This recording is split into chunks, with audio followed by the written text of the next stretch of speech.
Howdy, friends and floorheads. It is Thursday night. Time for some more Brindlewood Bay. This is episode 4. We have had 2 people in Brindlewood Bay murdered and 2 murder mysteries solved by our Murder Mavens. When we last saw them, it was Halloween, and they solved the murder during spooky season.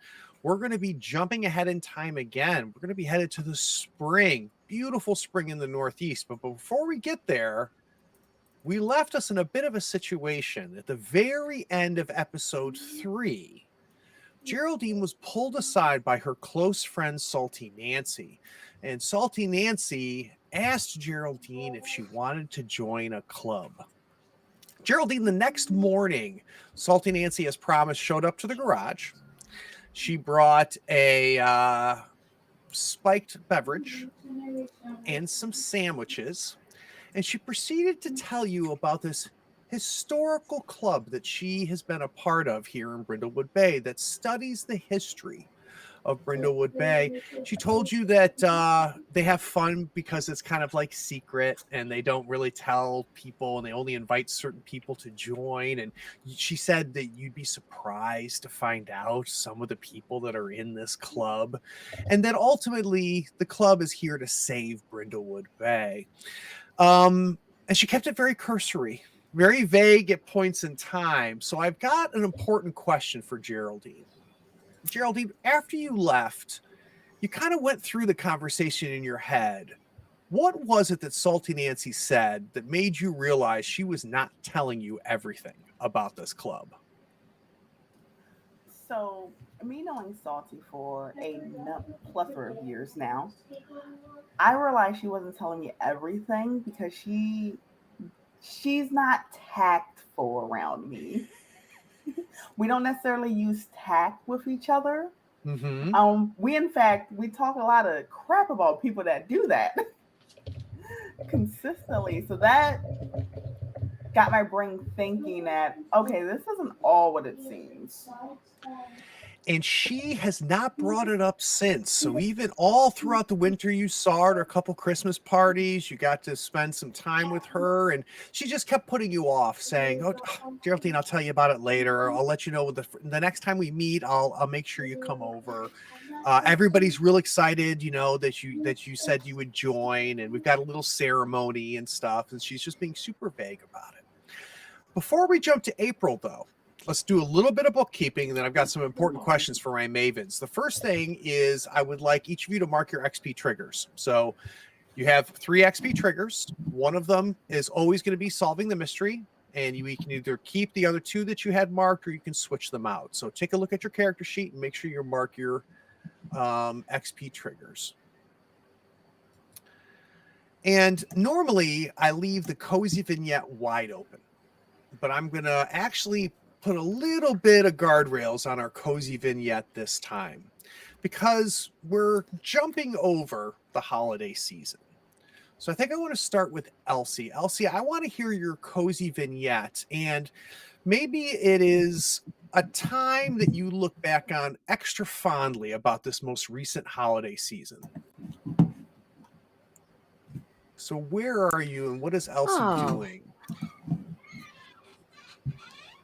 Right now or over the winter? No, during your cozy vignette. So you're by yourself at some point, anytime over the holiday season. Okay. The holidays are coming up, of course, and I always give just baked goods out to everybody everywhere. So I am very much in the kitchen with my my Kiss Me apron on, and I've got like a smear of flour across one face. My hair's kind of down, and I'm like flipping through a couple of pages of my cookbook, leaving little like handprints behind me. And there's a little ding in the bell at the back door. The cat flap comes in, and Poe comes wandering into the kitchen with me, and I'm just feeding him little treats. But it's all been just kind of a blur of baking and grandchildren and presents. But the big thing is her kitchen. That's where she spent the most time and the most love. who do you look forward to seeing the most during the holiday season? Somebody you don't see year round, but come this time of year, you're always excited to see them again. Well, I have a new grandbaby, so that is who I am very much looking forward to seeing this season. Very, very nice. Jackie, your cozy vignette over the holiday season. So I think Jackie's kind of like laid out on her couch in like a bathrobe, and like she's got that ridiculous stuffed cat Nanners. Like she's curled up around it. She's clearly got a cold, and she's watching MacGyver reruns, and like you can see that her phone is off. Like she's picked it up off the hook and left it.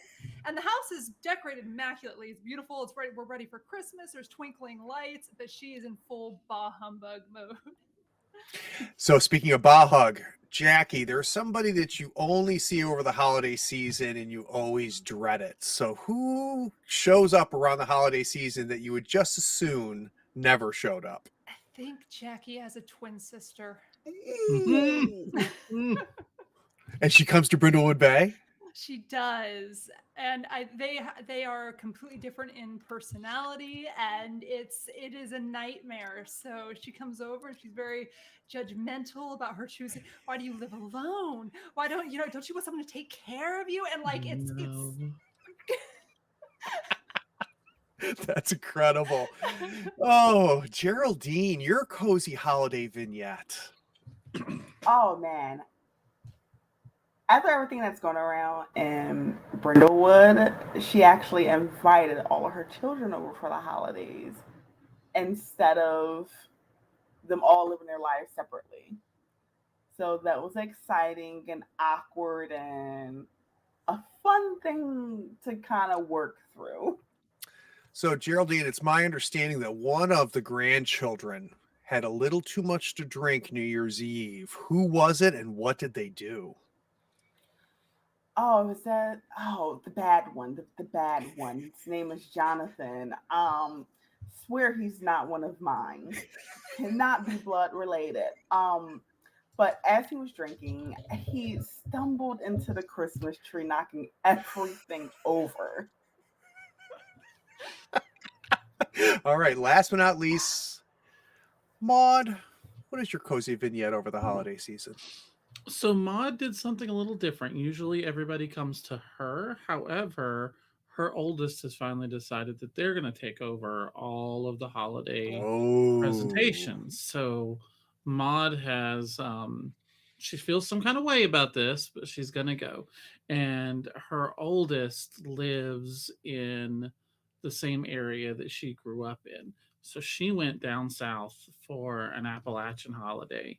So her cozy vignette, I think, is sitting out on the porch of this large porch of her oldest house, drinking some apple cider, looking out over the mountains, and just sort of like taking in kind of this, reminiscing about her brothers and her mother and father and growing up in this this poor area, which is a very different situation than she finds herself in now.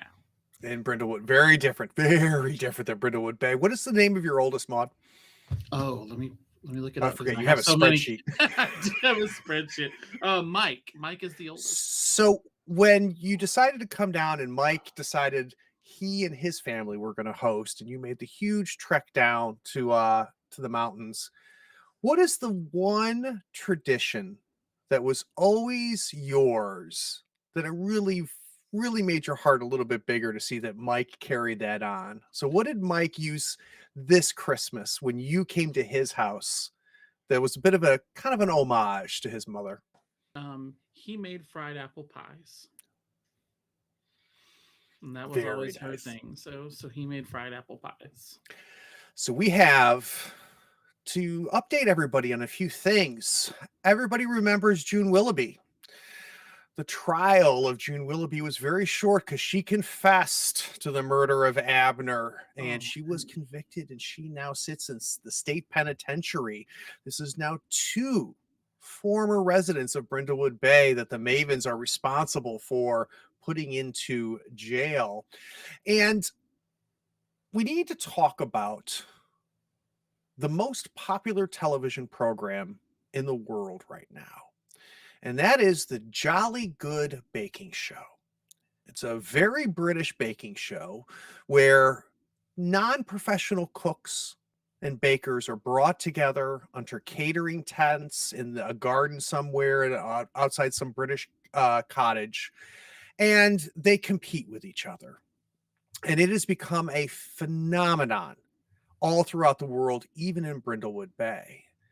Now, the big shocker is when the Jolly Good Baking Show went on the road and chose Brindlewood Bay for one of his episodes.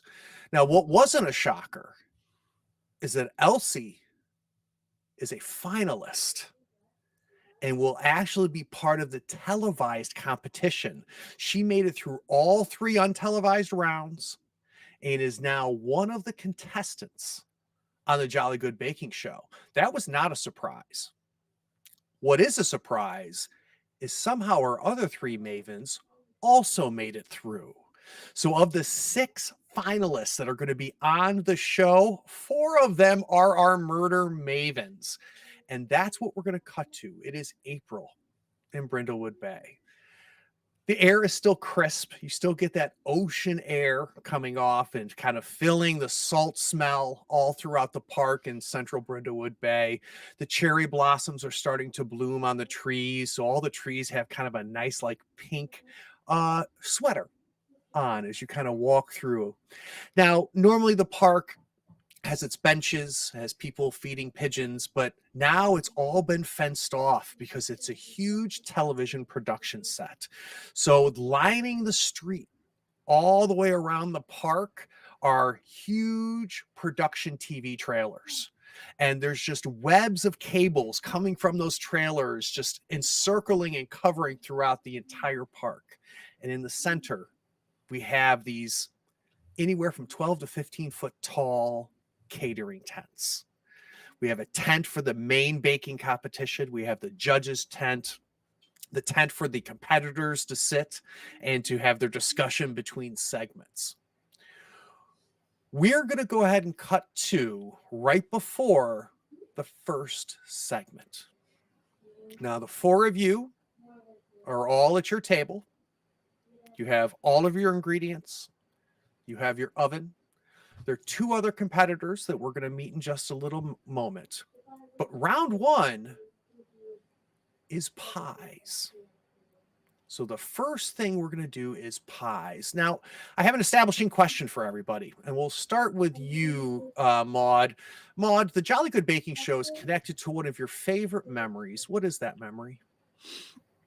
One of my favorite memories is that when Maud was a little child, she and her mother, because she was the only girl, spent a lot of time together. And so she loves watching the baking show because it reminds her of those moments when they would be cooking together or running the boys out, keeping them from getting into the ingredients before they were ready, and yelling at them to not run through the kitchen because it might cause the cake to drop. And how about for you, Geraldine? How is this tied to one of your fondest memories? What's your connection to this show? Oh, we can't hear you. It's great because she actually really hates this show. Oh no! But she hasn't told anybody that. She doesn't know how she made it this far, but her oldest used to force her to watch it. And she knew that Elsie loves to bake. And she was like, oh, I'll just do this with you all. It'll be fun. And now she's made it too far. She feels like a duck. Like I don't belong here. Oh, that's incredible. How about for you, Jackie? How is this show tied to a fondest memory? I think it's something that her and Maddie used to watch together, and they would like place bets for who was going to win, and like whoever lost had to do all the chores for the week. So like it was the best week, best night of the week. We're going to find out who's responsible for next week's chores. All right, last but not least, Elsie, how is this show tied to one of your fondest memories? I have been watching this show since the very second that it came on the air. It immediately caught my attention. So it's something that I have sat down every Wednesday night to watch, just kind of on my own with my tea. But baking is, that's a huge part of Elsie's life. She's done it her entire life, and it's something that she shared with her mother, and she has shared with her children, and now with her grandchildren. And so it's just, this is a very central pillar of Elsie's life, and she's very upset. Who did you bribe to get on this show? Because we all know that none of you can bake like I can. They all did it like as a friend, and they just kept not getting eliminated. It's ridiculous. There is no way that you should be on here with me. Poor Geraldine has been trying to get eliminated for the entire round. Whole And it just time. And they won't have it. Oh, that's amazing. All right. So things are milling about. This is a very different experience today than previous, because before it was a competition, but it wasn't going to be televised. So the TV cameras are new. You've got several cameramen and women that are, working their way around and telling you to move. Ma'am, can you move a little bit to the left? That's perfect. That's perfect. Yep. Just like this. And everything's, kind of strange production. One of the contestants comes over to the table where the four of you are. He is a younger man, maybe in his mid to late 20s. He's thin, seems to have a love of bow ties. He's got quite a coif that he obviously every day has spent a tremendous amount of time putting together. He's Scott Lamb, and Elsie, you recognized Scott from the very beginning because Scott was on the show 3 years ago back in Britain.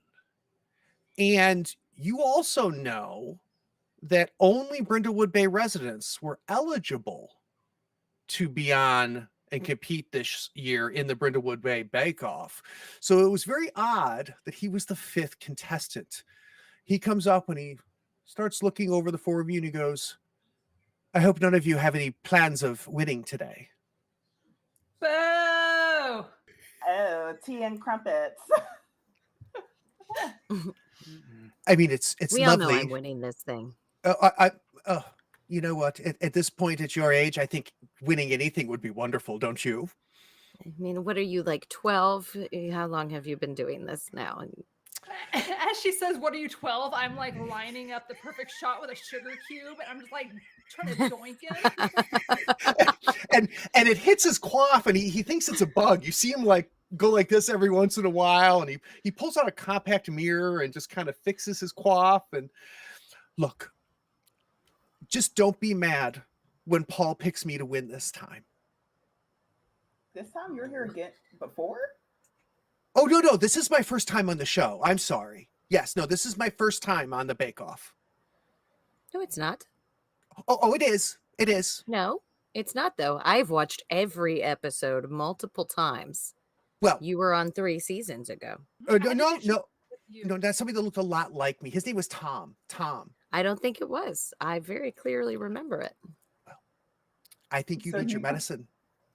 Have someone mentioned this to the producers yet? So he has no interest in talking to you anymore, Elsie. He kind of stiff back, turns back, and goes back to his table. You mentioned producers, and that brings forward one of the producers. In fact, the major producer of the Jolly Good Baking Show. It's a gentleman named Heath Hendricks. He's a square-faced man, always in a tight tie and suit, in his late 40s. And for a show that's successful, he's pretty young. He comes up and he goes, ladies, you're going to be wonderful. Absolutely wonderful. I'm glad the four of you are here. I think it is key for us to capture this true revolutionary energy that you Americans could bring to this show. This how do you say, traitorous way of you putting together and baking and breaking away from tradition. So if we could focus on that as you bake, Do you have any questions before we get started? We're going to be Yes. bringing the lights up here in just a moment. Yes, I have a question. So, what can I do to get voted off? There's no more voting off, Geraldine. You're in it now. But My dear, you have been wonderful. You have been wonderful. Your cookies last round were interesting, to quote Paul, but we're good enough to push you through. I have faith in you, my dear. I want you to bring the same energy you brought when the oven started on fire. Can you do that for me? sure, not I'm going to trying. turn to Maud. Who did you bribe? Really? What? Honey, you've tasted my cooking before. Just because I let you have the spotlight Cooking. for something doesn't Cooking. necessarily mean Cooking that and I am not baking. talented in Totally different things. Understood. You are exceptionally talented at cooking. And my bacon ain't bad, honey. So Heath claps and he goes, everybody, places. We're going to be going live. And he starts counting down 10, 9, and he gets to the final numbers and he goes silent. And boom, the lights come on and out comes, for many, their favorite presenter, or one of their favorite presenters. She is a bit of a washed up British comedian. Her name is Sue Mellon. Sue Mellon is a fiery redhead. Her hair is just a tangled rat's nest on top. And she comes out and she goes, welcome to the Jolly Good Baking Show. Ladies and gentlemen, bakers and bakettes, and all you splendid pie slingers tuning in from the comfort of your buttery pastry-lined couches, welcome to the tent where dreams are baked. Flavors reign supreme and soggy bottoms are merely a distant nightmare. I'm your host, the rolling pin of puns, the pastry provocateur, the flaky lady you love to watch on your telly. It's me, Sue Mellon, and this is the Jolly Good Baking Show.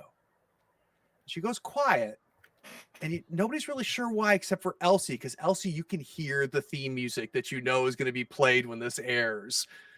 It cuts back to her. Today, we've got a slice of excitement as the easy as pie and twice as delicious. That's right, folks. We're diving headfirst into the pie baking round. This round separates the champions from the crumble bums, the puffy pastry pros from the quiche cringers, and the brave bakers from those who would rather have a meat pie without the beef. Our bakers are facing the ultimate challenge today. Folks, they must create pies that are not only delicious, but visually stunning. We're talking about pies so exquisite they'd make the queen do a double take and consider ditching her tea for a slice. But remember, in the bake-off tent, there is no room for pie in the sky thinking. Our judges, Paul and Jane, have taste buds that can detect a soggy bottom at 50 paces. They'll scrutinize every lattice, every crimp, and every filling like Sherlock Holmes on a sugar high. So whether you're a seasoned pro or a novice in the pastry game, sit back, relax, and get ready for a slice of pie-tastic action. Again, she goes silent. Elsie, you can hear the music. I have to ask, we see the montage of the 6 contestants working on their pie. There's flour everywhere. And one of the other presenters comes up to you, Maud. The second presenter that's always with Sue Mellon is Timothy Bouche, who is a very tall Gothic comedian in British television, whose shows only air and reruns back in the US now. He is a bit of a goofball. He's almost 7 foot tall, long, straight black hair, dresses like somebody going to the Sgt. Pepper's funeral. He comes up and he goes, first of all, love this. This looks great. What are we making today to win the pie round? So first of all, Maud is going on television, and Randall, her third husband, was a television man. So she knows all about, like, how to present herself. So she is dressed to the nines. She has her pearls. She's got her little apron on, and her apron looks great. But she is absolutely decked out. I mean, like Dolly Parton on her best day decked out. And including, the assets that Randall bought her on proper display. Um And she says, "Well, honey, I've got to show you exactly what a Southern girl can do. So I am, of course, making a peach pie." Peach pie? We don't get that over on our side of the ocean. Tell me, what is your secret ingredient? Well, I can't tell you that ahead of time. You'll just have to find out when we reveal. He turns to the camera and he goes, "Oh, the Americans can be so cheeky." And for no reason, he starts to cartwheel away. We see Geraldine working on her pie. Geraldine, can you give us a bit of a hint as the TV is watching the montage of you putting your pie together? What is going to be the main ingredient of your pie? So they will see her grabbing like cans of pumpkin. So she's going for a pumpkin pie. She's not gonna sit here and cut up a pumpkin to make this happen. So as you pull the can opener out and start opening the can, you see Heath go over to this really handsome young cameraman, and he grabs him and he goes, Buck, get this, you have to get, we want a close-up on her opening up the can. Geraldine, and he takes the can from you and he gives you a fresh one. He goes, could you do it just for us one more time, please? I'm trying my best here. No, I'm not. And we see Geraldine cranking and opening up the can. We cut over to Jackie. Buck turns the camera over to you, Jack, and he's looking at the mise en place of all the ingredients that you have put together for this pie. But what is the main ingredient?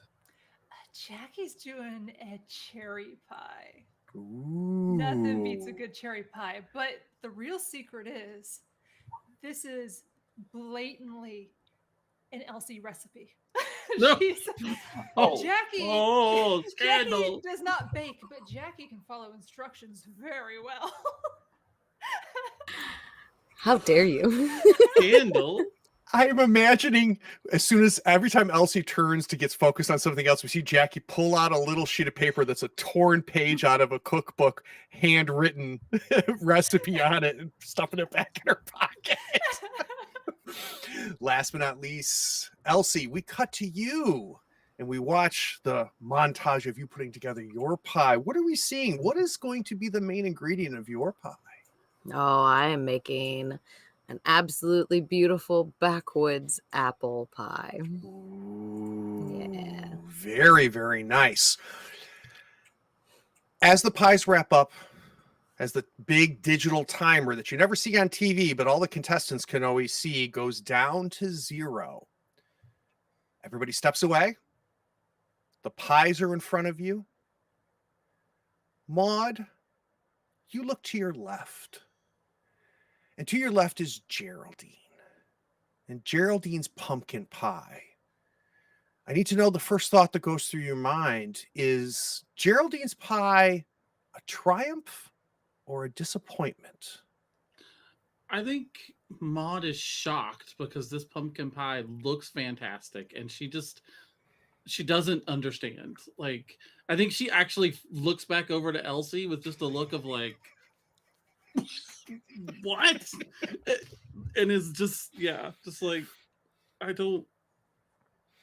All right then. And Geraldine, you don't notice Maude kind of eyeballing your pie, but curiosity does get the best of you. So you just kind of take a peek over at Jackie's.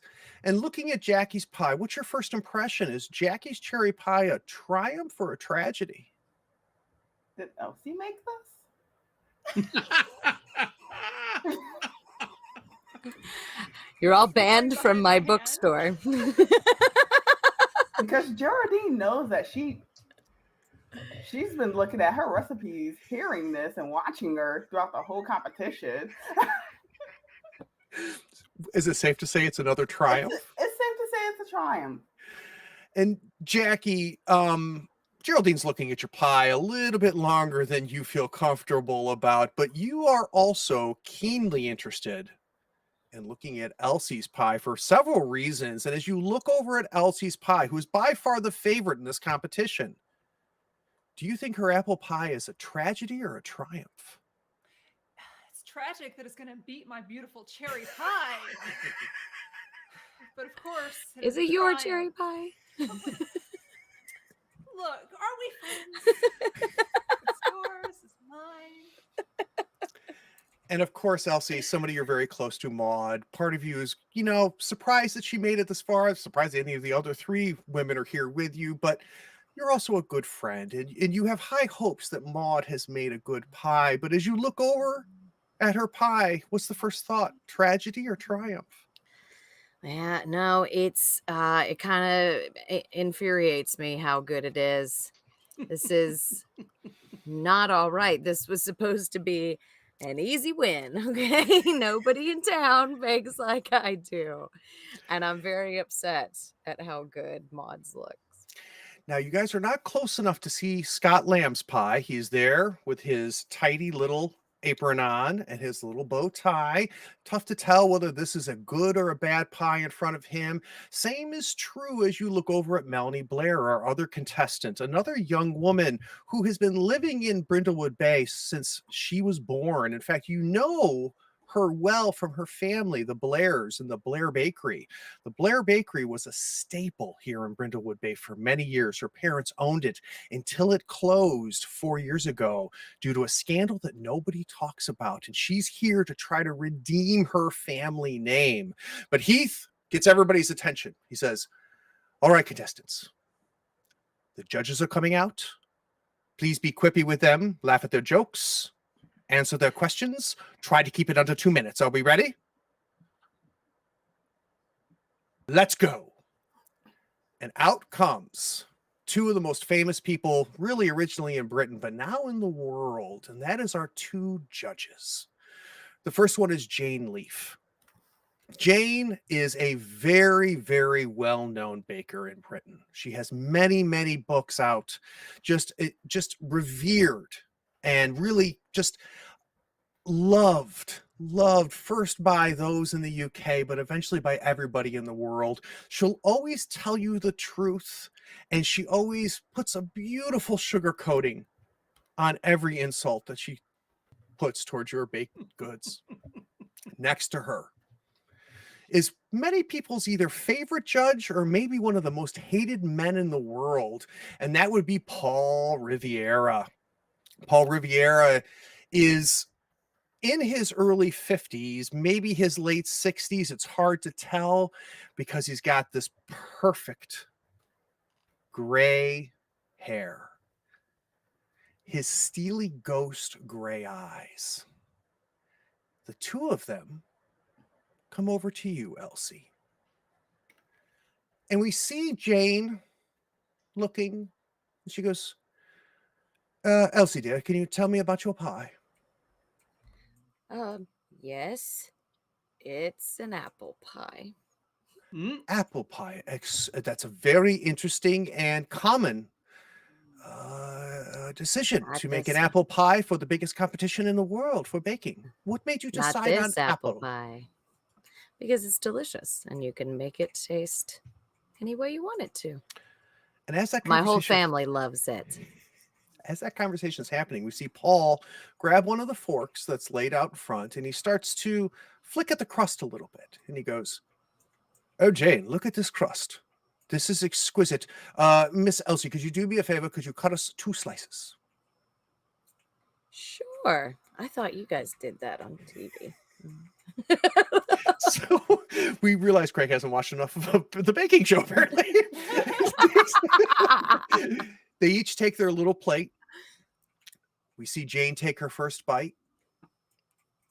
She chews, she looks up in the sky a little bit, and she goes, I taste the citrus.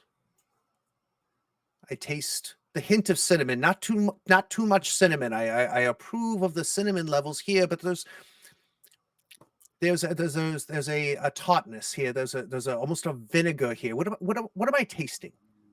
Vinegar. No, Yes, it's cinnamon and nutmeg, clove. Paul, do you taste it? So we see Paul like take the It's a fork out of short his mouth. crust He goes, pastry.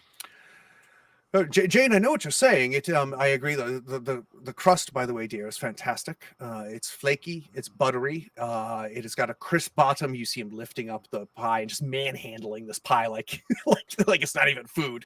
And he goes, "There's a beautiful bottom here. No soggy bottoms here." Huh?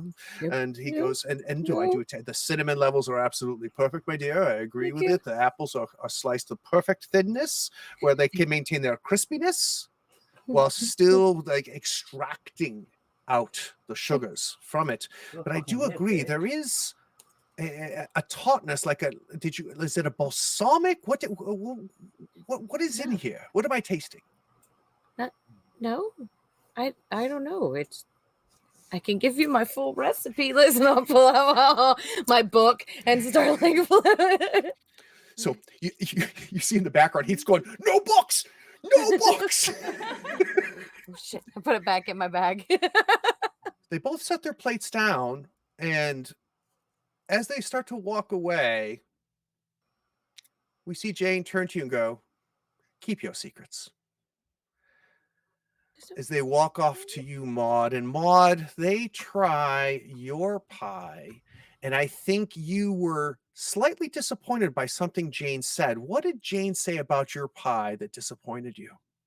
She thought that the sweet cream topping was a little too sweet. Oh, Paul disagreed. Nothing is too sweet.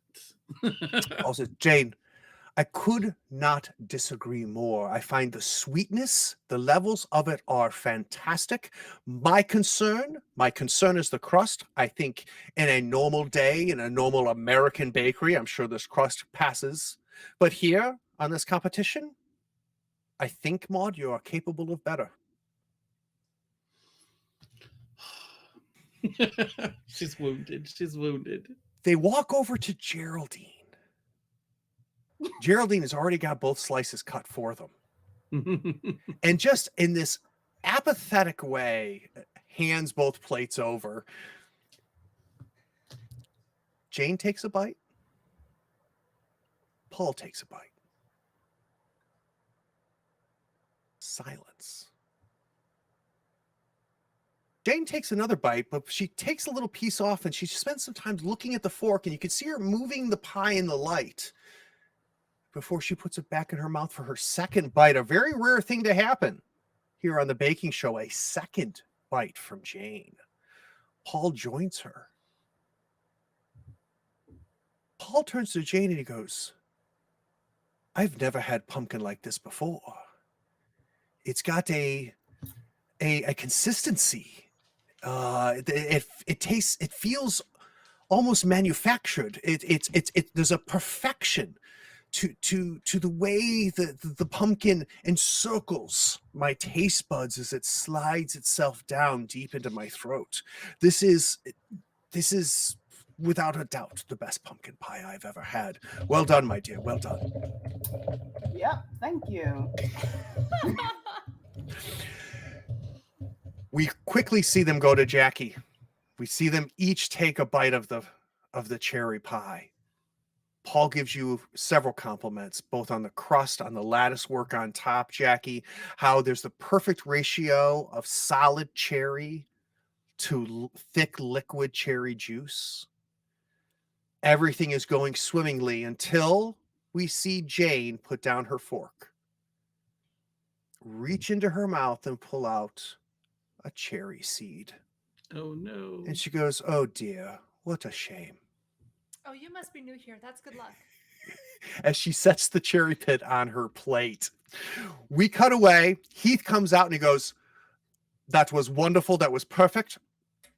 They both liked Scott's as well as Melanie's pies as well. This is going to be a stiff competition. Listen to me very carefully, ladies. Now, here's what's going to happen. And you too, sir. we're going to take a bit of a break. The judges are going to go back to their trailers. By all means, we're going to have the crew come in. They will clean these kitchens. They will get everything ready for round 2. Each of you have your own areas in the contestant tent. You're welcome to go there, and we'll bring you back in, say, about an hour. Now, this is critical. We have talked about this, and you have signed the NDAs. You are not to make any phone calls, and there is going to be no discussions with anybody outside of the set about what is occurring here. Do we understand each other? There can be no hints. This is not going to air for another 2 weeks. I just want to remind you, you are to say nothing to anybody. This is a closed set. Do we understand? Oh my gosh. We then cut to the contestant tent. Poor Melanie Blair. She has got flowers still all over her. Her hair is this just huge mess. She's got her hands on her head. Her elbows are on the table. And despite everything being said beautifully about her apricot pie, she seems just completely distressed. In contrast, our friend Scott Lamb, sitting back, drinking some tea, and has a level of confidence that, believe it or not, is more annoying than he was before the competition started. I need to know, which of the 4 of you can't help yourself? Which of the 4 of you is going to take this opportunity to knock on Paul's trailer? I am. Okay. Elsie, how do you get away? I am going to simply fall behind the rest of the group. I'll be like, I'll catch up with you in a minute. I'm going to look through my ingredients, quote unquote. Look through my ingredients, checking things. I'll catch up with you. And you snake yourself through the different production areas, huge electronic production booths that have been built out that are still under these tents.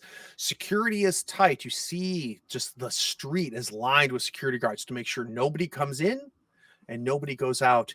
And you find your way to Paul's trailer. The steps are headed down, but the door is closed. I'll go knock on it. Pull my shawls up around me.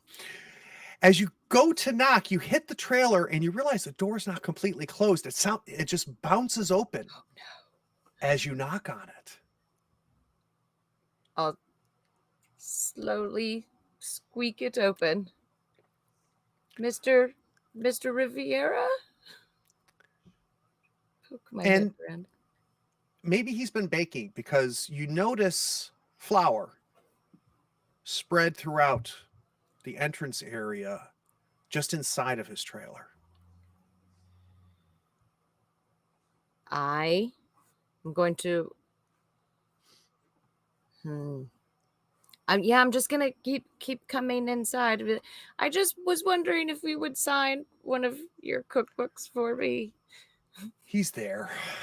You find Paul Damn it. face down in a bucket of flour. His pants are around his knees. Oh no. You see his bare British Oh. bum.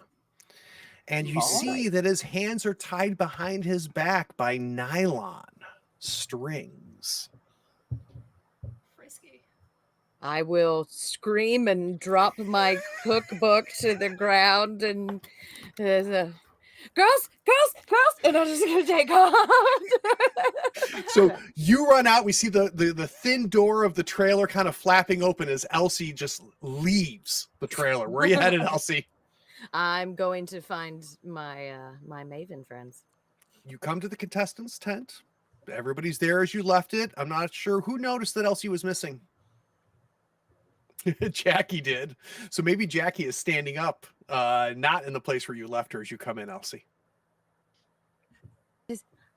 There is Paul Riviera dead with the hands and the bum and the flour. Wait. I just I'm come eating on, the rest quick. of her pie. Like, I've taken the rest of her apple pie. With the bum and the what? Hand to his come bump? on. Come on. Let's go. Don't make me drop the pie. I'm coming. Put the pie down. Let's go. Why does this keep happening to me? I just love that Elsie, as soon as the door wasn't closed, was like, "Oh no." I think Amy was like that. The four of you make it back to Paul's trailer. It doesn't appear that anybody else has gone inside. Oh, come on. Who goes in first? I'm going to go in. You see Geraldine Watch head where up you the steps. Pick my book up. As we take a quick 10-minute break. We'll be back in 10 minutes.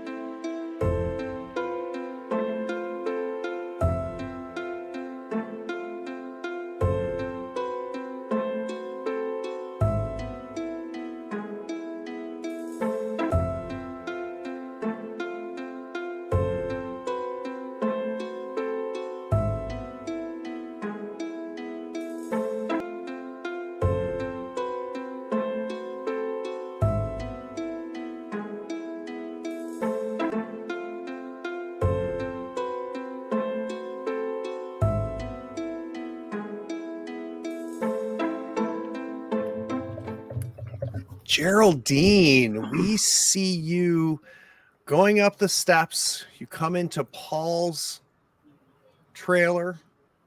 Beautiful inside, if not for the flower everywhere, and the beautiful British bum that is staring at you. British bum. Maves, was Maud in here?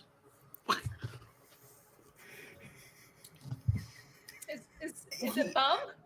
Yeah, all bum. Just flower and bum. I mean, listen, I Dead. wouldn't kick him out of bed for eating crackers, but that wasn't me. No, he's. I'm No, I wouldn't either. gonna slowly get closer and see Check if in. there's any breathing happening. I'm gonna stand guard outside the trailer. So before we do Geraldine's meddling move, I'm going to cut to outside where we see Elsie being a good maven and keeping her head on a swivel as we see the incredibly disarmingly handsome Buck, the cameraman, come up, and he goes, ladies, you're not supposed to be out here. You are supposed to be confined to the tents. You were supposed to be in the competitor's tent. I need to get Mr. Rivera and Mr. Riviera, and I need to. What? Are you okay? Okay. Well, the thing of it is that I broke those rules, and I found Mr. Riviera in a compromising position. Oh my goodness! Do you? Maybe go get your boss. Did you? I assume his wife is in there. No. No. He has a wife? Oh my. So we don't know where she is. We don't know where Donna is, and you're saying that did he come on to you? Because I'm sorry. No. But you're really not his type. That would have been fine. We're kind of beyond that, though. Can you just go grab your boss, please, dear? Go, Mr. Heath. I should go get Mr. Heath. Yeah, that's a great idea. All right. I'm gonna pat his little hand. Let's cut to you, Geraldine, as you go down to kind of check to see if poor Paul is got cat dander, apparently making you sneeze.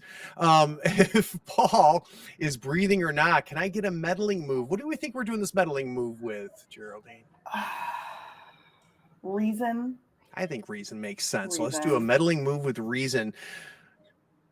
Okay. Maud sticks her head in and goes, "Is he still kicking?"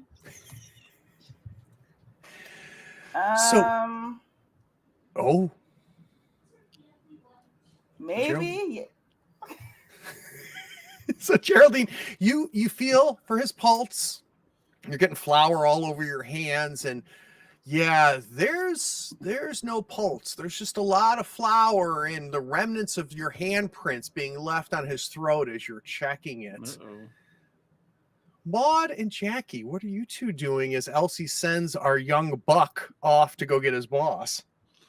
I think Maud is checking out the rest of the trailer. She's looking for any signs of things being not maybe where they immediately look like they should be, like anything knocked around, or maybe there's signs of a struggle or other, activities. So we see Maud kind of vanish around the corner to go and just checking out the exterior. Jackie, what are you doing? I think Jackie's just making herself look busy because she's really enjoying this pie. At this point, people are dropping dead like flies. It's not even a shock to her anymore, and she doesn't want to spoil the moment with the pie by going and looking to see the corpse. So she has to finish the pie. So at this point, she's like speeding, trying to get through it. Before you have to like talk to the police, you want to make sure that you are not interrupted. Maud, you come around the corner. Let's do a meddling move. I think yours is with reason as well, unless you have a case for another. No, I think reason is probably a good roll here. Mine is better. Oh yeah, we have a partial success. You're going to find a clue, and I'm going to tell you what that is, but there will be a complication as you go around the corner. Can you give me an idea now that you're on the other side of the trailer, right, where there's no doors, there's just high windows? Where's your focus? Looking, I think she immediately thinks that maybe this is maybe he's been ransacked. So she's looking at like drawers that are open or cabinets that are hanging out or something that's like maybe sticking out where it shouldn't be, or there's anything that anything just looks out of place. His bum is sticking out where it shouldn't Well, be. she's trying to avoid that. She's seen that. She's noted. So we see Maud really betraying her age, very easily getting down on her hands and knees and kind of looking under the trailer. And as you look under the trailer, there's something shiny that you see there, Maud. And as you reach for it, you pull it out and you look at it, and suddenly you're transported back to Halloween, to Abner's bedroom. And you remember seeing a Briddy Award there, an award that Abner had won. And what you find is another Briddy Award that has been crushed as if like by strong hands. And you can see that it is Paul for outstanding hosting. And as you look up, you can see the broken window where it must have been thrown out. And there's a little piece of glass in there. So go ahead and add a clue for me. That clue is going to be a broken Briddy Award. Paul's broken Briddy Award. The complication are the two leather. Oh, sorry. I do not have on my thing. I have locations and suspect, but not clues. Oh, we got to fix that. So hold on one second. Let's make sure that you have a place to put clues here. Yeah, because my short term is not good enough to remember them. There you are. You should have an area that says clues now. You got it? Yep. Beautiful. Crushed for the award. You look, as you pull that Briddy Award out, you see the pointed toes of two leather high heel shoes. And as your head goes up, you can see the tight spandex that starts about mid-calf. As you look up more, you see the gaudy leopard print dress. And as you go all the way to the top, you see the really inappropriately young Mrs. Riviera. She's standing there chewing bubblegum, and you recognize her more than you recognize Paul because of her appearance on The Real Housewives of London 4 seasons ago. She's chewing her gum. She goes, "Sweetie, what are you doing out here?" Miss, I think maybe you need to come with me just a second. I ain't coming with nobody. I don't even know who you are. There's an issue, okay, honey? Just give Yeah, me the issue is that you are near my husband's trailer, and I think you need to be getting. You see Maud like instantly trying to hold back the southern because to match. Now, if you want, I can get one of these producer boys, and he can help you get up. Because I'm sure you did you fall? No, I didn't fall, honey. But I have some bad news for you. What's you that? need to sit yourself down. And she's looking around at the grass that's just around here, and she goes, "What?" I'm sorry to tell you, honey, but I think that your husband has passed away. I'm sorry. Passed away where? In the trailer. Are you saying Paul's dead? Yeah, that's what I'm saying. So we need to figure out what do you need me to help you with? So she takes a bit of a step back. And Maud, she looks at you. She goes, "Now I saw you're one of the TV cooker baker peoples. What's your name again?" My name is Maud. Okay. She turns around, starts to storm off, and she goes, Heath, Maud killed Paul. Oh, Jesus. So you get the condition. I love it. I love it. Donna thinks you did it. Donna thinks I did it. Well, that's your complicated. I love that. I love that. All right. We're going to cut back in on you, Geraldine. No sign of life. As I left all of my physical evidence during a crime scene. She's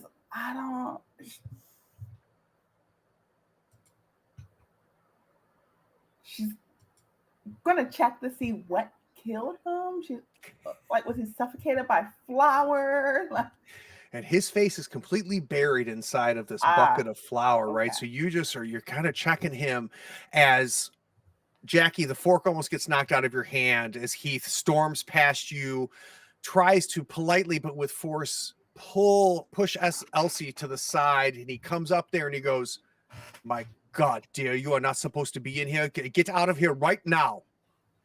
What do you mean? We just found the dead body. Get out of here. Don't touch anything. Get out of here right now. I didn't touch anything. Get out of here right now. And he's just like physically escorting you out. She's getting out. Maud, you turn back around hearing the commotion. The four of you there, and Heath goes, "Listen to me very carefully. This cannot get out. I cannot afford another day of filming. We are going to finish this episode. Then we'll contact your constable and we will let him solve this. No one is to go in or out of this trailer. You are not to say word one, not only about Paul's condition, but how you found him. Do we understand each other?" How about that? Oh, no. No, we don't. Who's gonna win? That hasn't been determined yet. I guess at this point, it's probably up to Jane. How are you going to get shots of him judging? Go back to your tent. Go back to the contestants' Someone tent. call Dale Wrinkle. Dale. I think Maud will kind of like grab Elsie's Dale elbow Ripple. and kind of move her off, kind of toddle her and say, "Look, this is how they do it in Hollywood. I know. Listen, I had to sit there with Randall when he was going through all like this. Yeah, we'll get to this. We'll figure it out. I know. Hollywood people are weird. I promise. Buck, please escort the ladies back to the tent. And I need to figure out how much footage I have of Paul in the can that we haven't released yet."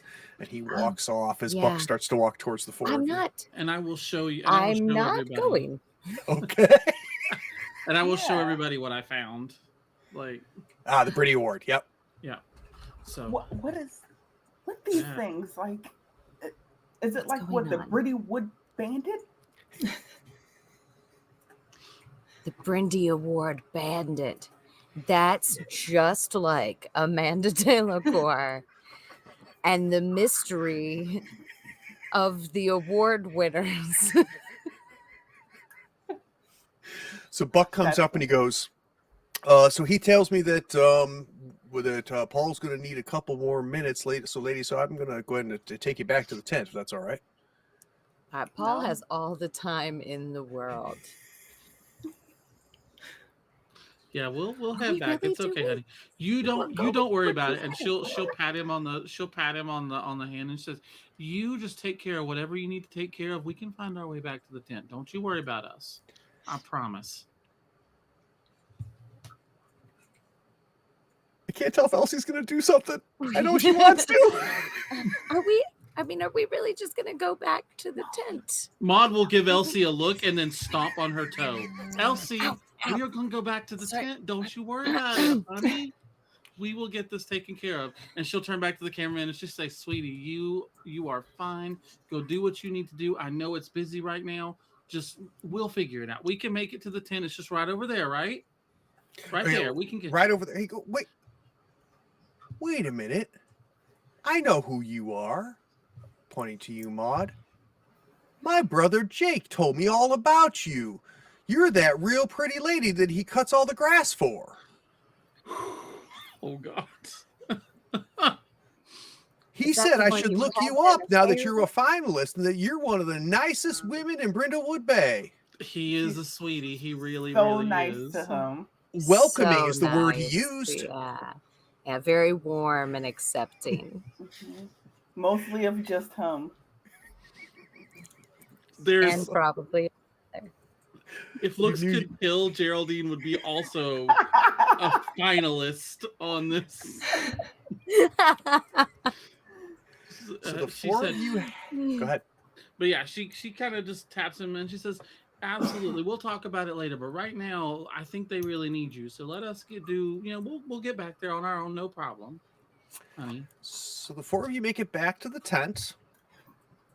Somehow, some way, it doesn't look like neither Scott nor Melanie have changed positions whatsoever. Scott is just flipping on his phone. He's got AirPods in there and just swipe, swipe, swipe, swipe. And Melanie still looks inconsolable. I'm going to cut 2 slices of the apple pie and places them in front of them. And just say, "Oh, feel better. It's fine." Did you?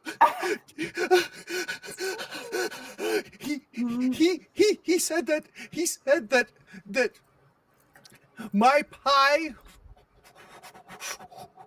was flakier than a teenager's face, and I don't know if that's good or bad.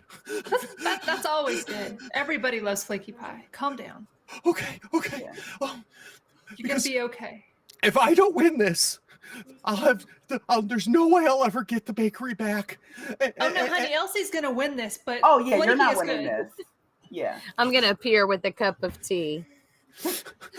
She goes, you know, any bakery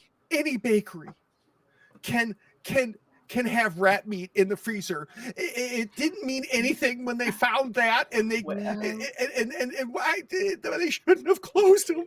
And I just Okay. I have questions. No, let's So remove many ourselves. questions. Let's remove ourselves. We have other things to talk about. Let's go. I'll let them walk off. I'll hand her the tea. Be like, she goes, it's okay. It's okay. Oh, I remember you. You used to come into Yeah. mom and dad's shop all the time, and tell them. What did you used to say to poor Melanie's parents every time you came into their bakery? It's probably going to be like a backhanded compliment. It's going to be something Lord. along the lines of like, "Oh, it was so close." This is a really good attempt. And I gotta tell you that they had the picture of you up on the wall that said, "Don't accept checks from this woman." That was just them being bitter. It's not that you bounce checks, and I feel really bad about that. I know. They were always jealous. It's okay. I understand. But you don't have to be that way. Here, drink this tea. And she starts sipping the tea. And calm down. I'm going to put a little bundle of sage out of my bag. Here you go. Just breathe. Breathe. Close your eyes. And I'm just going to chill with her for a minute. I think I want a day move out of Elsie for this. I want a day move. And Elsie, what are you afraid Melanie's going to think if you fail this?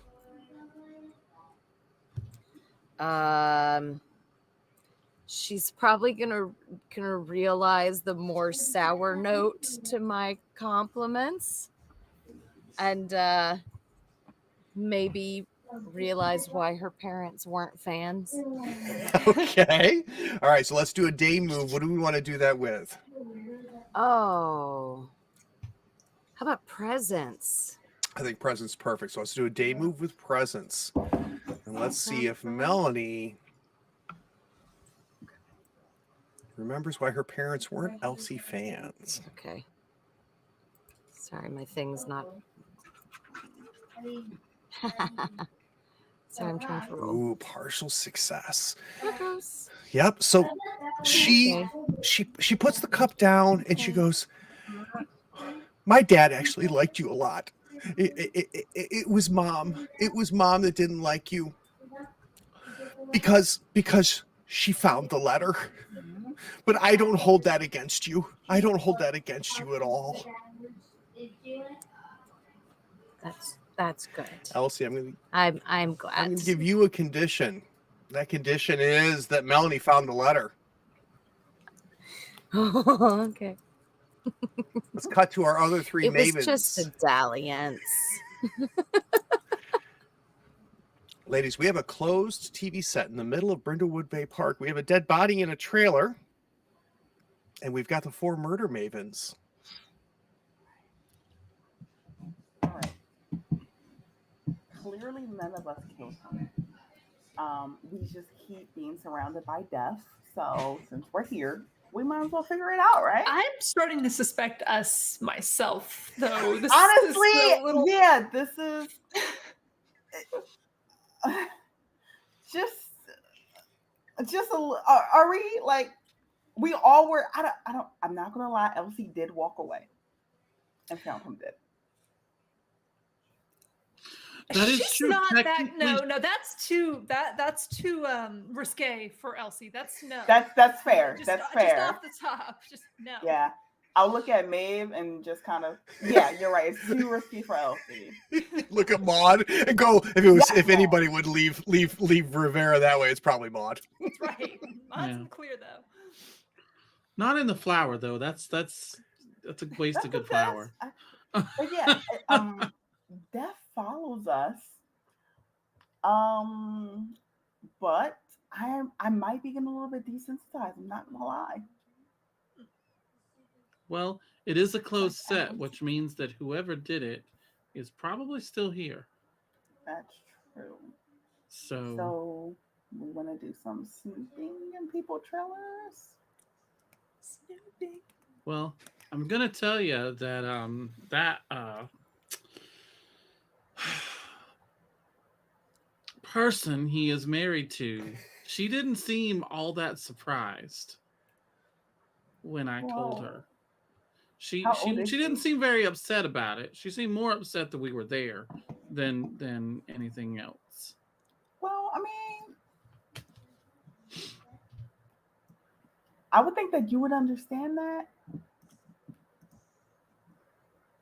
Rich husband passed away. I loved every one of my husbands dearly, and I was very upset when they passed. Now, What happened imagine if over the you holidays loved that Geraldine picked up Maud's number? Because Right. No. Just now imagine if you didn't love them and they passed. I mean, you'd be at least surprised, right? Oh, yeah, yeah. Wouldn't you run to confirm? No, Yeah. she just walked away. She just walked away. I know. I Yeah. saw from my pie. I saw the whole thing, and it was bizarre. Oh, Not the pie, her leaving. well, no, that's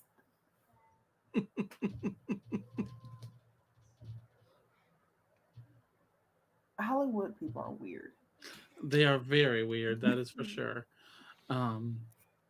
But since we were the first ones there, we're going to get a lot of heat off of this one. Yeah. So we're probably going to have to be working under suspicion, which, well, but they're going to want to finish this episode before we can do anything. That is Lord. that cannot be normal. It is not normal. Well, it's Hollywood normal. It's not real people normal. All right. Where are we going? Back to the scene of the crime. To the trailer. I agree. Let's go back. We should probably be a little stealthier about it this time. Absolutely. All right, so the four of you are going to work your way back to Paul's trailer. You guys get there. Paul's trailer is closed but not locked. The four of you enter it, and as you now get a chance to not be surprised by the half-naked baking show judge on the floor in the center of the trailer, you begin to take in the rest of the trailer as you start looking around, and you realize that in some ways Paul's trailer is probably nicer than even your house. But there is something that each of you see that makes it obvious that Paul did not think he deserved this success.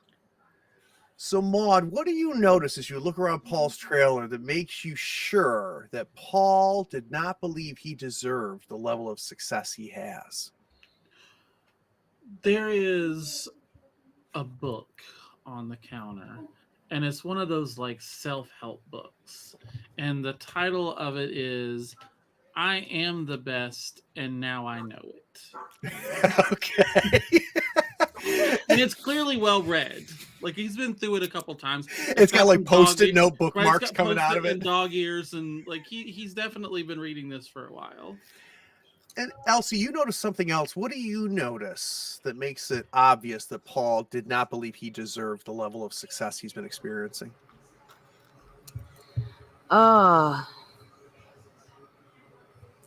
think he's got a line of cookbooks by a competing chef. Up on his bookshelf? Yeah. Yeah. Like almost exclusively this other person's.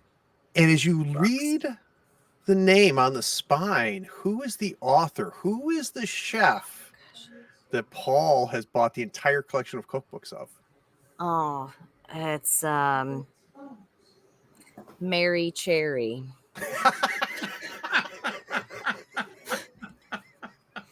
A very up and coming cook, chef. And I think what's odd is the fact that, and maybe he's a little bit embarrassed by the fact that she got her start with TikTok videos. So a lot of people don't take her seriously, but Paul has bought every single one of her books, and books is being generous. They're kind of like pamphlets, right? Geraldine, what do you see that makes you realize Paul did not think he deserved the level of success he's met? So, in one of the shelves, there is this old, kind of ratty looking cigarette holder, which is something that's from his past to constantly remind him of where he came from. And where is that?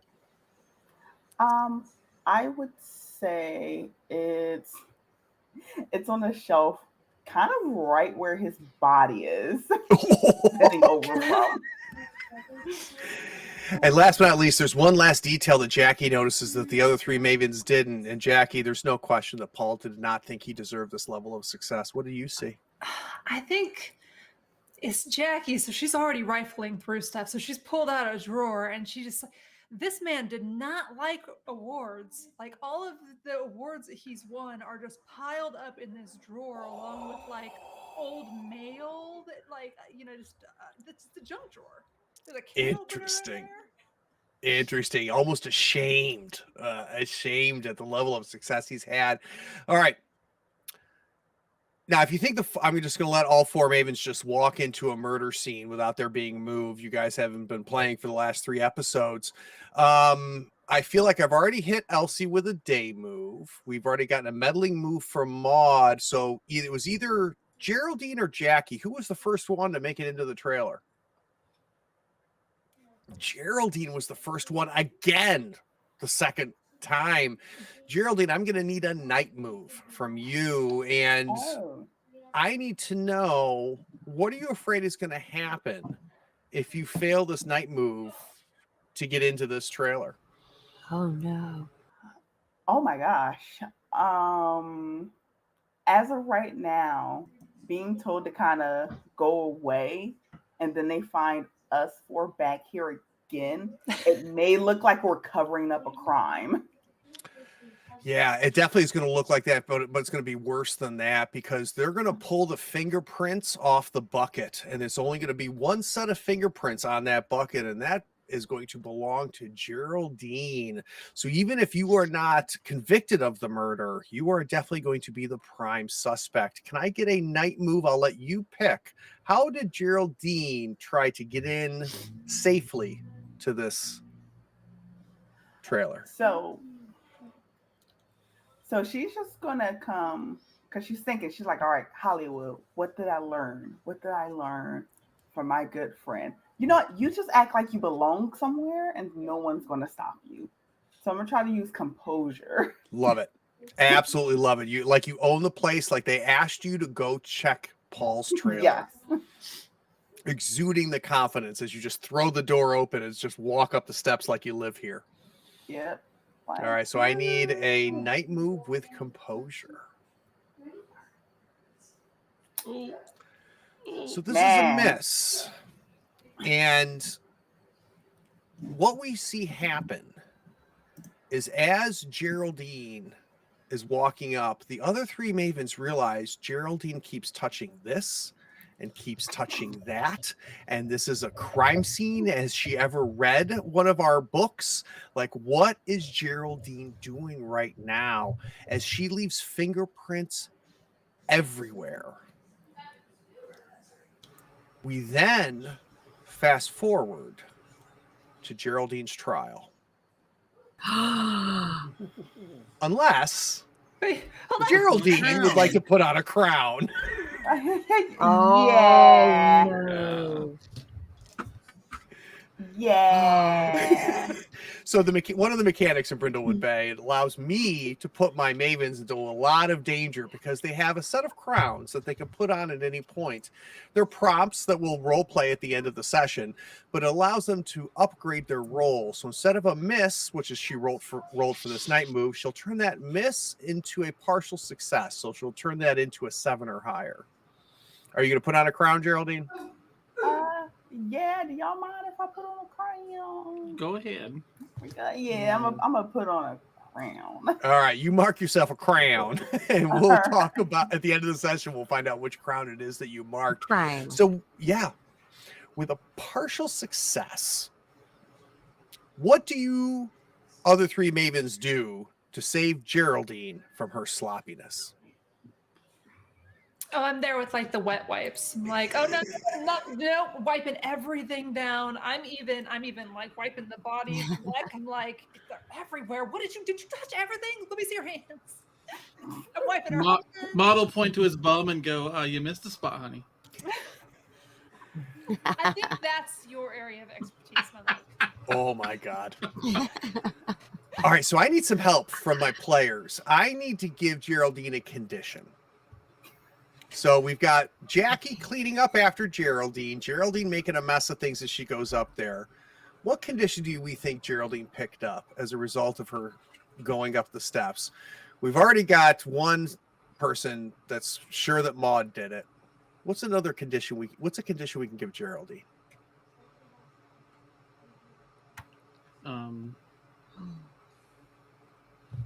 Left evidence. Ooh, okay. Yeah. Left evidence. Touche. All right, you make it inside of there. 3 Mavens are right behind you. All of you have been looking at taking in his entire thing. I'm going to end up needing a meddling move from all 4 of you, but I need some specifics. Where are the 4 of you going to be looking? So let's start with you, Jackie. As you start to Amanda Delacour this crime scene, where are you looking for some clues? Oh goodness. I think I'm going through the drawers. I'm still going through the drawers. I want to like, is this whole like are there other nylons that I need to know about? Like, is this like a normal occurrence? Like how how risque is this, man? So as you start pulling out the drawers and finding his drawers as you do it, let's go ahead and do a meddling move. And I think reason. Does that sound right to you, Jackie? Yeah. Let's do a meddling move with reason. Now, if you've been watching the first 3 episodes, this is when she rolls a 12 plus. Because it's Jackie. I called it. So yeah, I don't know. This literally makes no sense to me. It's really amazing, Navi. Like, you are a magnet. All right. So we see Jackie starting to go through the drawers. And Jackie, as you start going through the drawers, you find an envelope. That's like a bifold envelope, right? Not a sealed envelope that has British Airways on it. And as you pull that out, you find a pair of plane tickets. The name on one of the plane tickets is Paul Riviera. And it is a plane ticket from the United States to Bali, leaving in 2 weeks, right out of the Boston International Airport. You see a second ticket in there as well, leaving at the same time on the same flight, first class, right next to Paul, from the United States to Bali. When we do the theorized move, we'll find out maybe who that second name is on that plane ticket. So we've got our second clue. It's a pair of plane tickets to somewhere far, far away as our second clue. Now, for those of you that are watching and may not be familiar, these 4 ladies are picking up clues as they go through and they start investigating this crime. And as they put these clues together, and I didn't tell you guys this is a complexity 6. As they go through, they're trying to find enough clues to figure out who murdered Paul. And they're ultimately going to end up doing a move like we've been doing the night and day moves, but it's going to be against this complexity 6. So if they find 6 clues that can justify the suspect that they think did this murder, they're going to roll against the complexity 6 versus the 6 clues to find out if in fact their theory is right. I'm going to get back to your 12 plus in a little bit, Jackie. Geraldine, where are you looking? Hands up, and everything's visual. So she's we're leaning down, looking under the bed, pulling up some pillows to see if there's anything possibly hidden in the bed. Without trying to touch too much that's on the bed, actually. You're trying to safely, especially after Jackie cleaned up after you and you realize you're a little embarrassed with your hastiness. You're checking out the bedroom situation, it sounds like to me. Yeah. So, which makes sense with his pants around his ankles. So let's go ahead and do a meddling move. Okay. It could be with composure or with reason. What do you think fits better here? I would say probably with reason. Okay, let's do it with reason. Oh, I finally passed one. So you've got a full success. Any interest in a second crown for a void clue? No. Okay. So you start going through, and under his pillow, you find something interesting. It's not a clue. What do you find under his pillow that surprises you about Paul? Oh.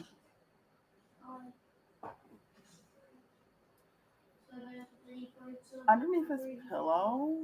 It's an article of I clothing. think- Oh. I'm going to say it is a tailored fit male's vest, but it's leather.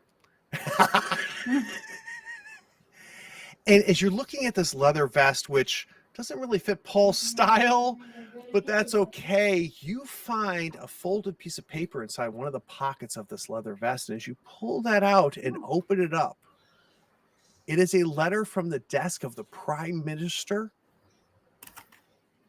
of Britain. It is a strongly worded reprimand, dressing down. So this is our third clue, which is a dressing down from the head of the UK government.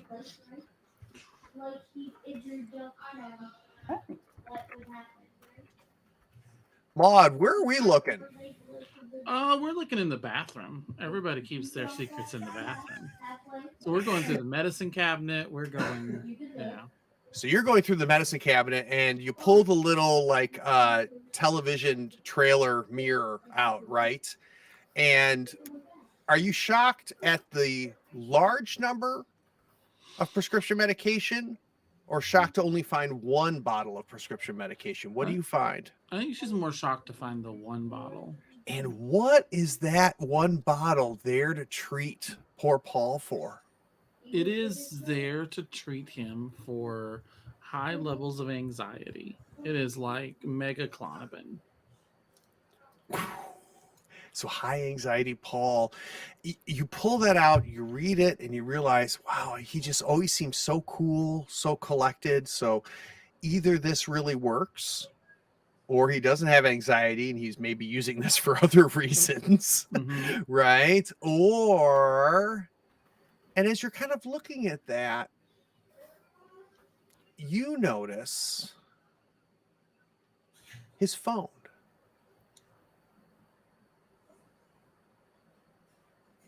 And you take his phone, and even without the other three ladies, you put his phone up against his face, and it unlocks. And there's 7 unread text messages. And when you click on those text messages, they're all from the same person. And all 7 of these messages are saying essentially the same thing. You're being unreasonable. There is no way we're going to renew the contract for that amount. You need to call me. Do you understand? We will find a replacement judge for you tomorrow. So you need to come back and you need to sign the contract. That is your 4th clue, which are unreasonable contractual demands from Paul for his next contract. Now, Elsie, we've got Maud looking in the bathroom. We've got Geraldine looking around the bedroom area. We've got Jackie fighting spooky shit. We don't know what it is yet. Spooky shit. Where As is usual. Elsie? As usual. Where is Elsie? I'm going to go check out the kitchen. Surely he's got a little kitchenette in here. Let's do one more meddling move for reason as you poke through the kitchen. Reason.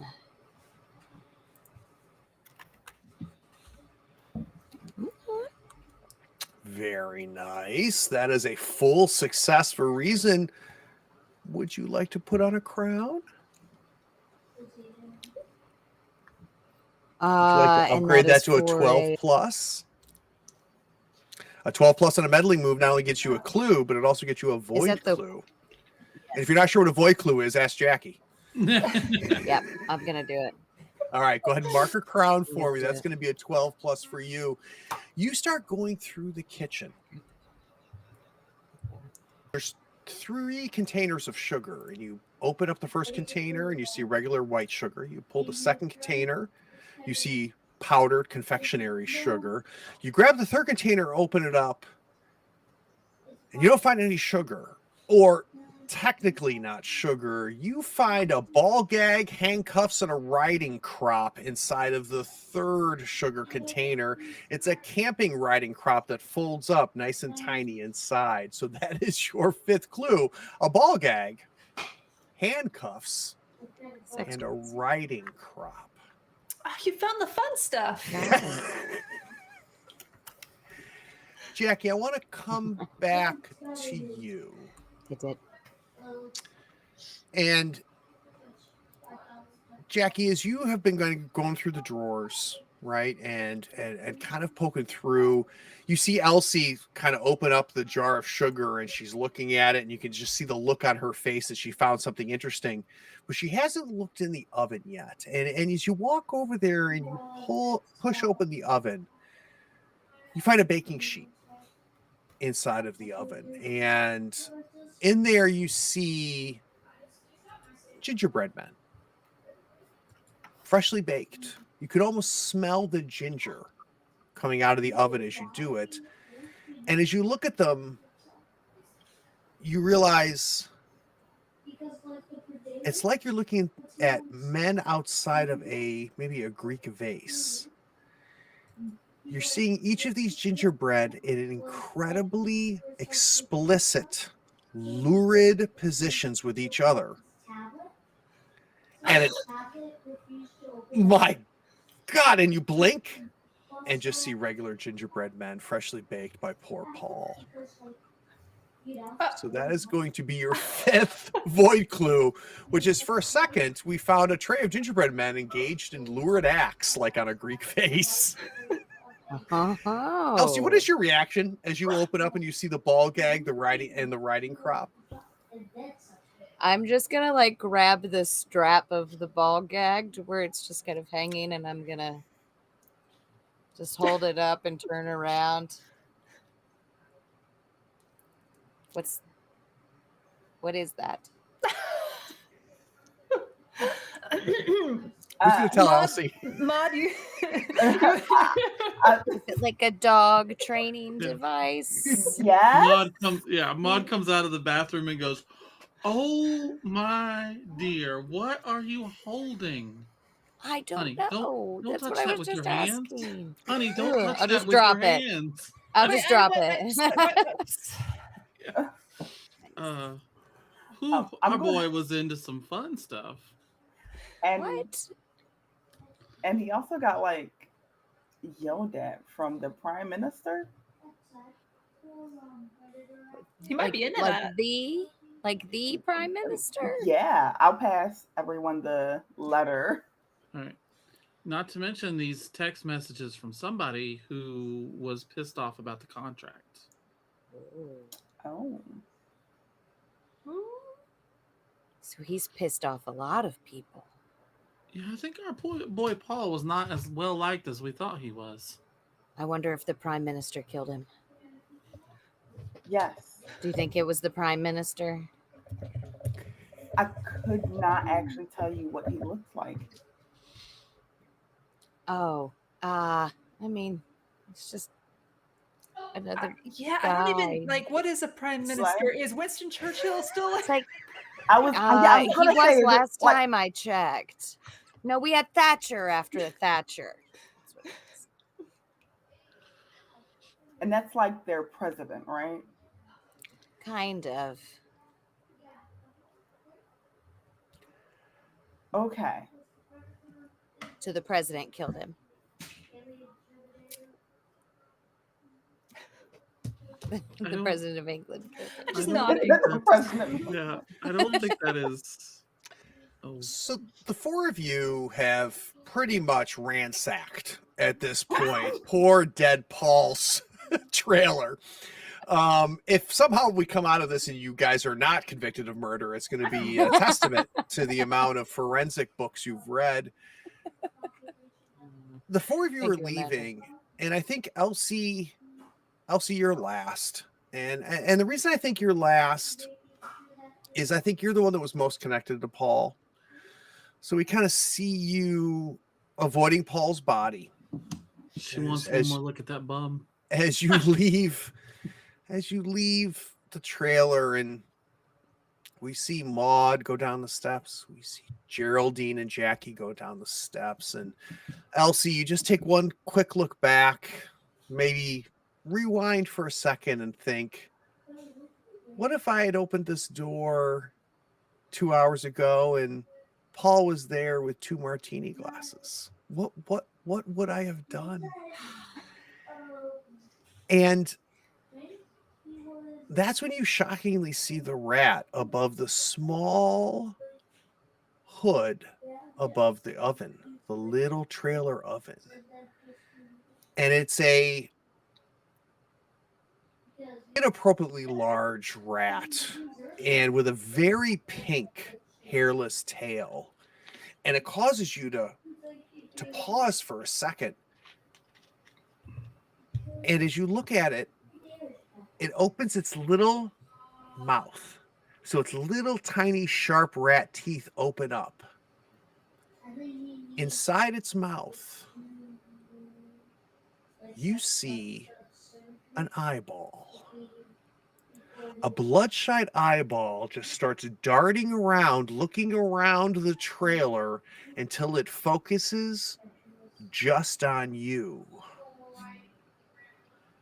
As the rat then swallows the eyeball and the blood spills out of the corner of its mouth.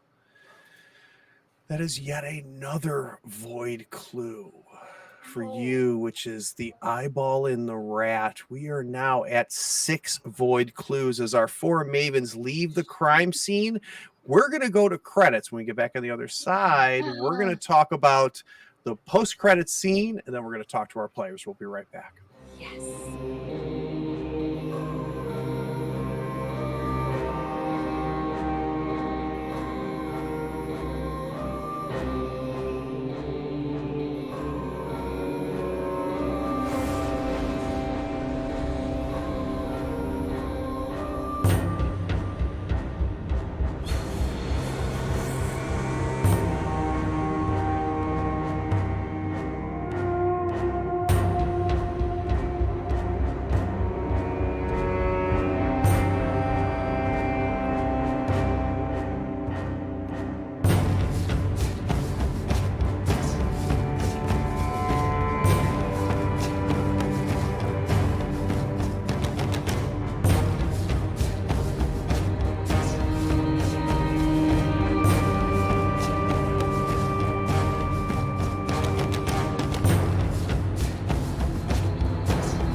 All right.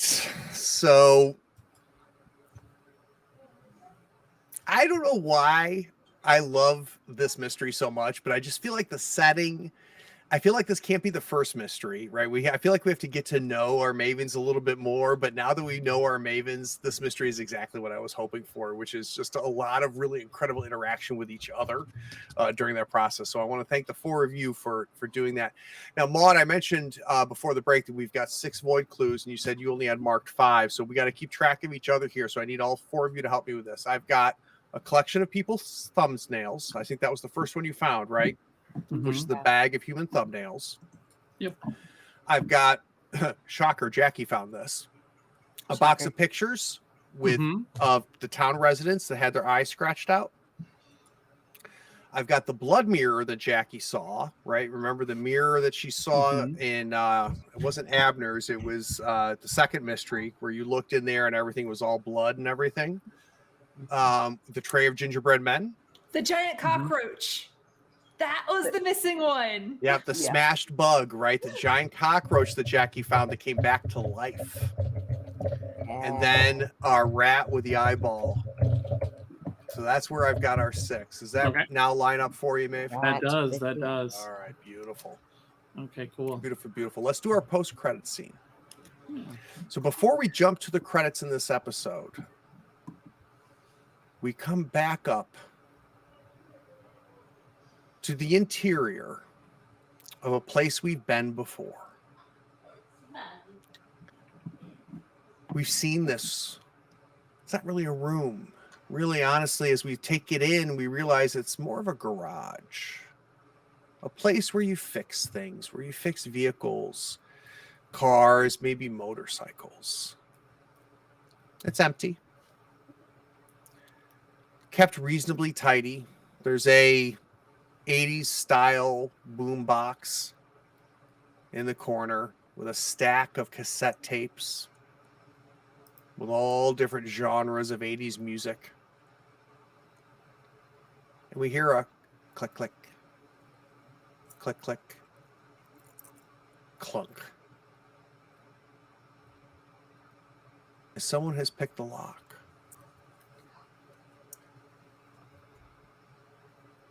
Four figures walk in.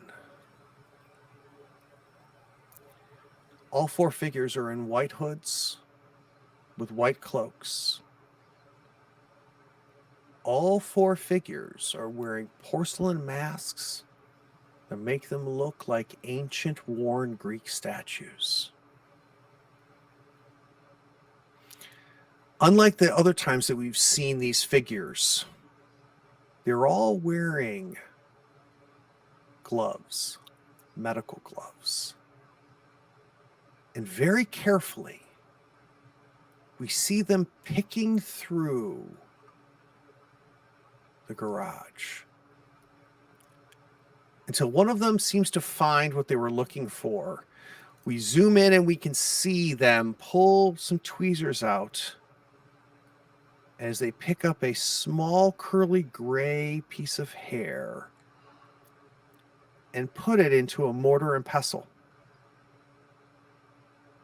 And then we have a montage of cutting to all the other people slowly swabbing the inside of one of Jackie's lowball glasses. The ice is melted. You can see the little brown of the Jack Daniels settled at the bottom. We can see a little bit remnant of the lipstick stain where her lips had touched the glass as she sipped it. And as we see this person pull some DNA from where it was being drunk. We see another one going through the trash and finding an old toothbrush and carefully taking small scissors and cutting off strands from the toothbrush and adding it to the mortar and pestle where the hair was found. We cut to one of the figures who takes off their mask. God damn it, it's Salty Nancy. This should be enough. And the 4 of them leave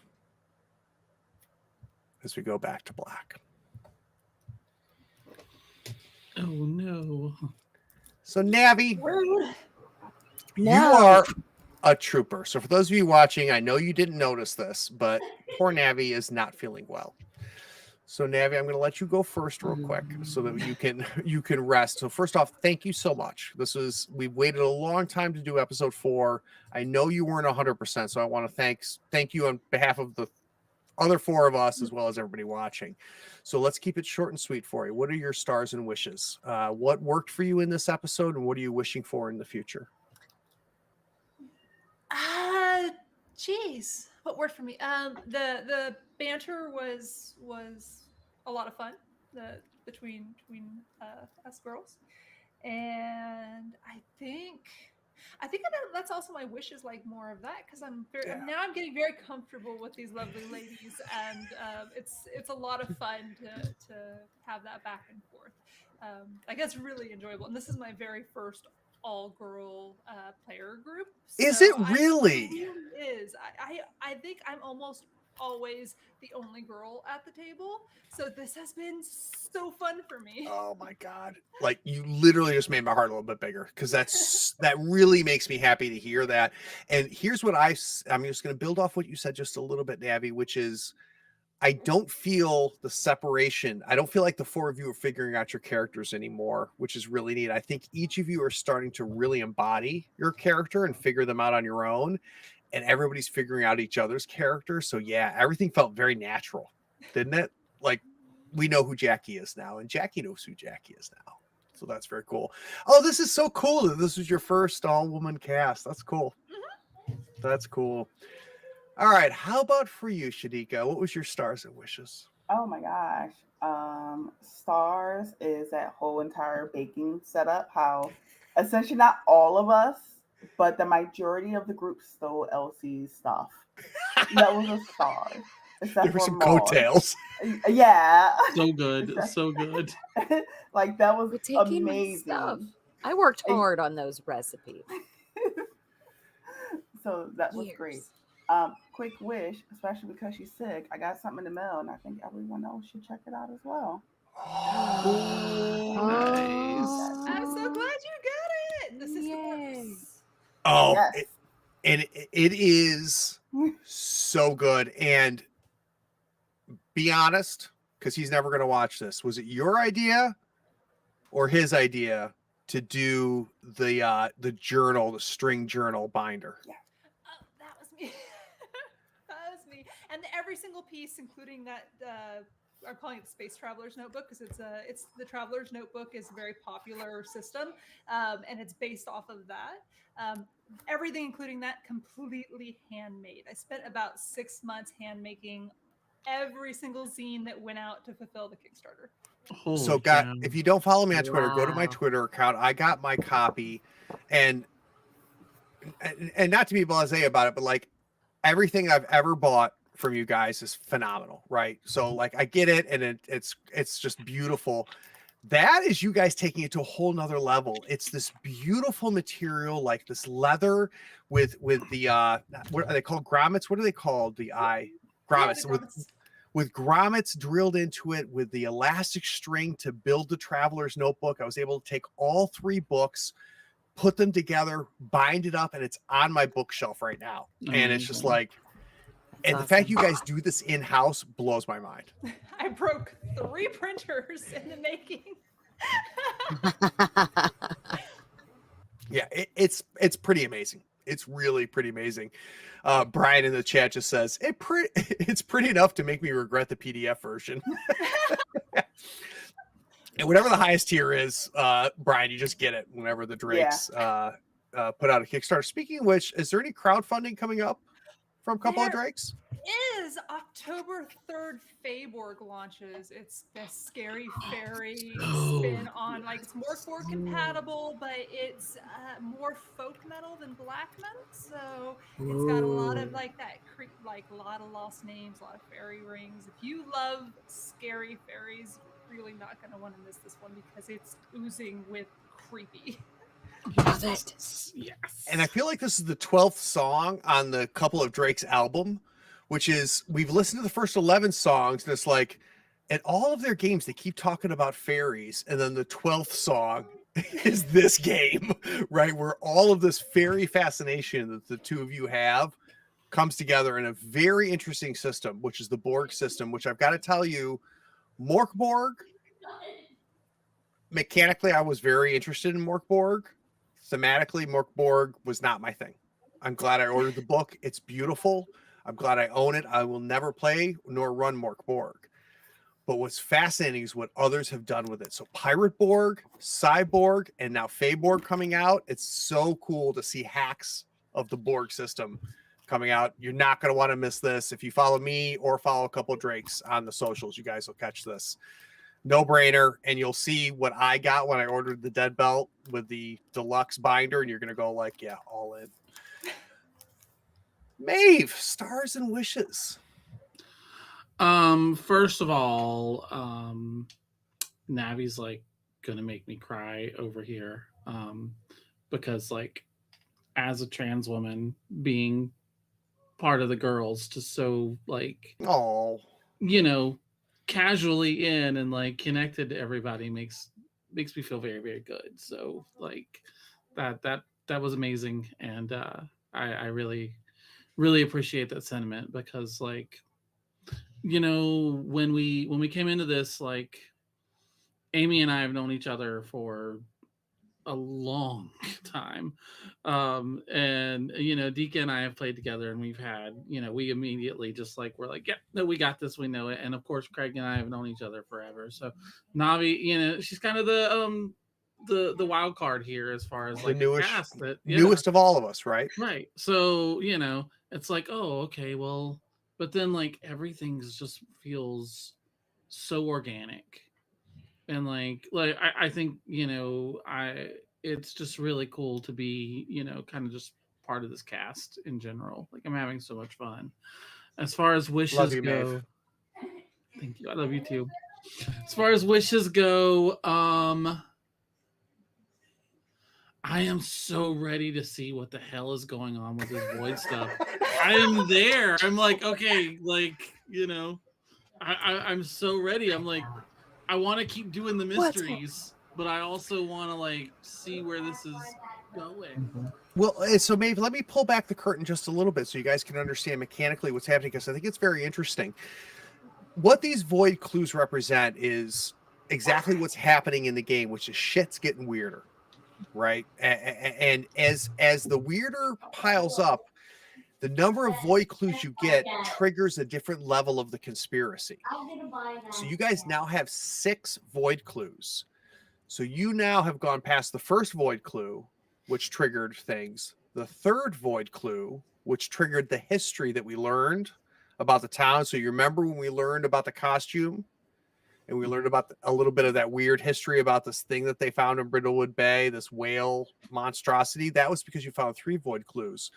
You now have surpassed the 5th void clue. So there's another level of the conspiracy that's going to be revealed to you very soon by reaching this.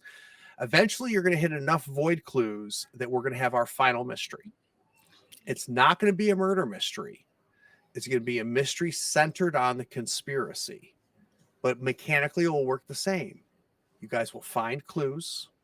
You'll find clues to answer the question, and then we'll ultimately have a finale based off of your success or failure on solving the conspiracy. And I just like the tightness of that from a design standpoint, right? So it organically just makes each of these mysteries more effed up, and my little end scenes more like screwy and more dissettling. So and it's one of those things when I read Jason's game, I was just like, this could be really cool, but playing it, I feel like that's exactly what's happening. Like, just shit's getting weirder. And eventually we're going to have the finale, and the finale is going to be whether the 4 of you can save Brindlewood Bay from this conspiracy. So yeah, I'm with you. I want to fast forward and do the final mystery. But I don't want to, because I don't want to end it anytime. Like, it's like, well, I want to see the cool shit, but I also want to like keep playing. So, and in fairness, maybe there's a lot of people left in Brindlewood Bay that haven't died. There is a lot. We haven't killed everybody. We kill everybody. Right. We'll just keep Every time we're bantering around. until everyone's dead. I do think it's funny because I saw it in all of your faces as I was introducing new characters at the very beginning of today's episode. I could see in each of you, like, is that going to be the one that dies? Is that going to be the one that dies? And Amy, when she found the door slightly unlocked, she's like, oh, it's Paul. Paul's the body. The look of We sheer, get slightly open. I was Yeah. like, oh no.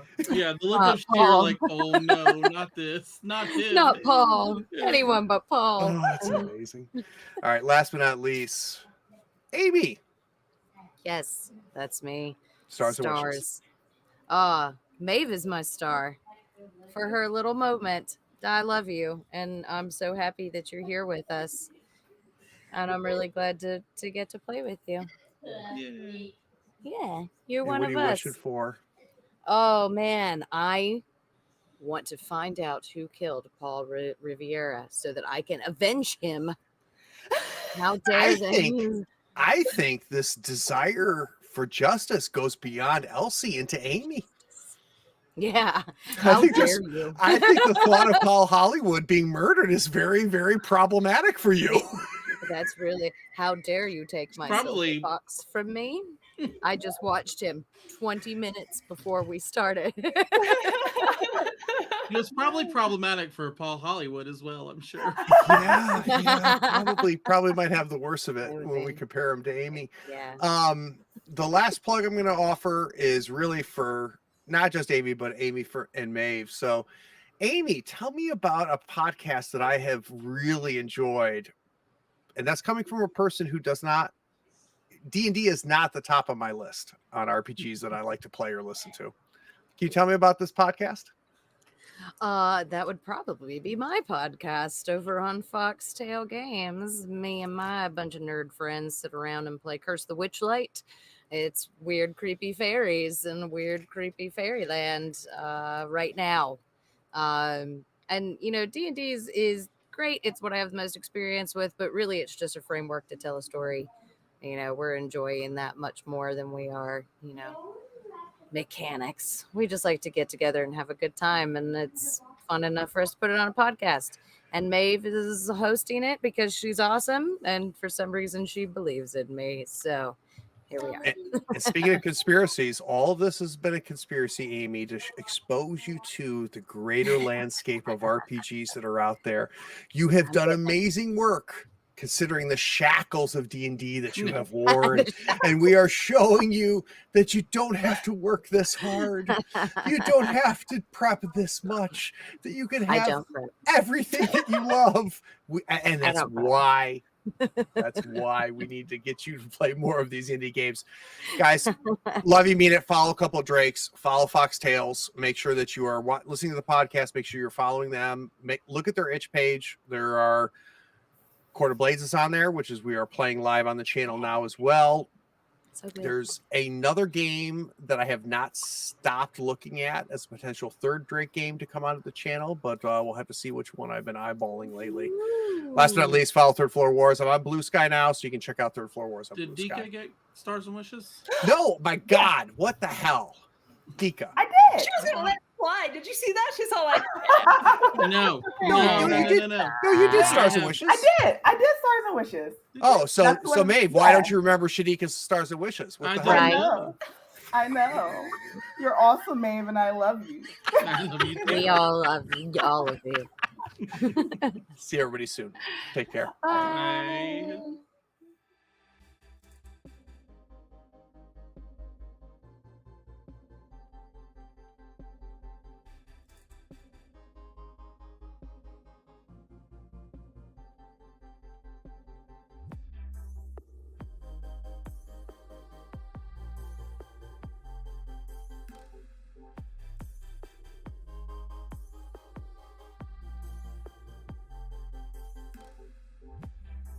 Howdy, friends. Thank you for watching. All our content is archived and organized in playlists on the Third Floor Wars YouTube channel. Check it out. And if you could like, follow, subscribe, and even set your notifications to this channel on YouTube and Twitch, we'd appreciate it, and it'll make sure that you catch all of our content.